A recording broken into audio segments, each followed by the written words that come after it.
Candace is about to tell us what she talked with Erika Kirk about. Now, I want Erika to admit that Candace is right, that we should question all the narratives and we should keep asking questions and exhaust every effort. But something tells me Erika's not going to do that. Let's see. Let's see what happens. I'm just waiting for it to start, and it says there's 109,000 people waiting right now.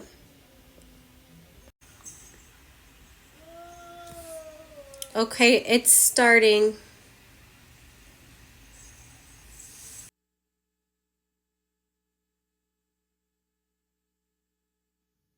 Okay, everybody, Shabbat Shalom. So why did she start off this show saying Shabbat Shalom? That's what Erika said. I just want to say Shabbat Shalom to everybody back at home. Happy Hanukkah to our greatest friends and allies. And, this is a good time to mention that Israel does have a right to defend itself. Tucker Carlson is Adolf Hitler. And TikTok does need to be purchased by the Mossad. It's just how I'm feeling today. I am not different. Maybe you are different. Welcome back to Candace.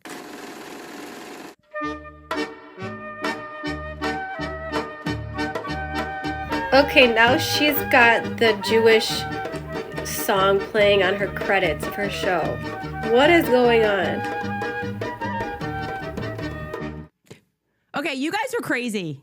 You guys are absolutely crazy. The amount of people who attacked me for sending out a tweet being like, hey, I'm good, I'm alive. We had a very productive conversation. And they were like, she got the call. She got the call. She's betrayed us. She's doing something else. I can't believe it. This has all just been a show. Calm down, okay? What do you think happened? Well, Erika said, stop. And then I was frozen for 4 hours and 30 minutes, just like, as they just put all of these talking points into my head. That is not what happened. I keep telling you guys, I am not governable. I am basically akin to Kanye West. I never felt more seen than when he tweeted a lot of years ago, just fired my manager because I realized I can't be managed. That is me. That tweet right there, I was like, oh gosh, yes, Kanye, that I get this. Okay. Nobody is changing their mind, anything.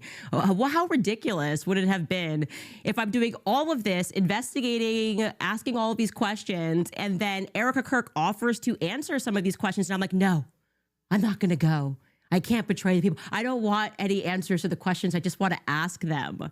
No, this is the entire reason we are doing this. We've been looking at the situation going, why can't Turning Point USA just answer basic questions? And I can tell you guys that yesterday, for 4 hours and 30 minutes, there were no rules. They said you can ask us any question that you want, anything that's on your mind, which I appreciated. And some of you guys are thinking, who is they? Who is they? It's the Jews, obviously. Just kidding. It's Justin Strife. Justin Strife was in the room. It was just Justin Strife and Erika. George joined me just for the beginning portion of the conversation because he had that thing going on that I told you on the 15th all day. He was in a conference. And then I brought my cousin Mia, the one that has a really bad attitude. I just bring her there for vibes. I think it just confuses people. They're like, I don't understand what's this person doing here. And the reality is she's like always just listening to Cardi B music.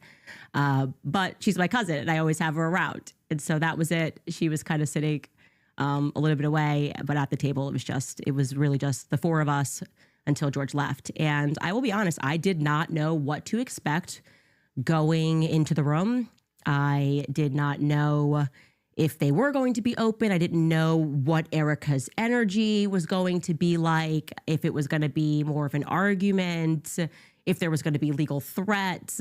You guys were telling me not to drink water, so I didn't drink water. Well, I brought my own water, but I didn't drink that water too. It was a lot. There's a lot going on, okay? And the conversation started with Justin Strife very sensibly saying, what are we looking to accomplish here? Like, what is the actual aim of this conversation? And he was pretty clear, and Erika was very clear, that they were sort of most upset with obviously a bit of a fever pitch, when I tweeted that it was a God-forsaken company and people should not give money to it. And I have to own that. That's aggressive. That is actually... Okay, so she said they were upset that she told the public not to donate to TPUSA. So that's interesting that that's the part that made Erika and the company the most upset. Aggressive in the retrospect. I was very frustrated. And I don't know. I felt like we weren't getting any answers and there were so many lies. And then I was getting attacked for asking all meaningful questions that was within their capacity to answer. And I told you, I definitely, my problem in life is that I can rise to anger very quickly. I shared with them that I really felt like I was under attack for telling the truth from the very beginning, like casually when I mentioned the Catholicism thing. Like, what was that about? I was like, look, I say something in a tribute to him. Alex Clark and Andrew Colvett then jump onto a podcast and they're doing that weird interview, which is clearly aimed at me.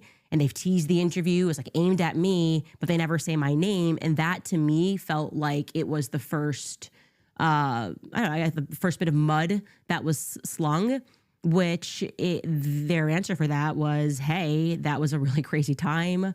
A new system had to be put into place. And by no means did Erika give any person the authority to go out and say that the Catholicism thing was a lie. It kind of turned into this big thing. Whatever. Okay, that kind of obviously was not the meat of the reason that we wanted to sit down. I will say I was immediately refreshed by the fact that one of the first things that Erika did was they asked me if I had actually like a concrete a copy of what Dan Flood got the night before. And I said, no. Somebody told me what it said, which was almost exactly what Andrew said, which is they're going to kill me. Andrew did not know who they were, that he were. So Candace was right. So when Erika said that there was no message, Erika was wrong. She was looking at the text messages instead of whatever Candace said, Telegram or whatever messaging system they relayed the message to. So Candace was right about that. He was referring to but they clarified that the message that Dan Flood received said the left is going to kill me. So I can't confirm that one way or the other. I have to trust them on that because I did not see that concrete message. I was told that it said they. Now, obviously, we discussed the moment, and I'm laughing here because you TikTokers are actually out of control. You guys are going to be the reason that Israel gets TikTok because you guys are acting a fool all the time. And the videos were so hilarious of you guys mocking the Barry Weiss interview. It's great. It's good to laugh at ourselves. And Barry Weiss is always worth laughing at.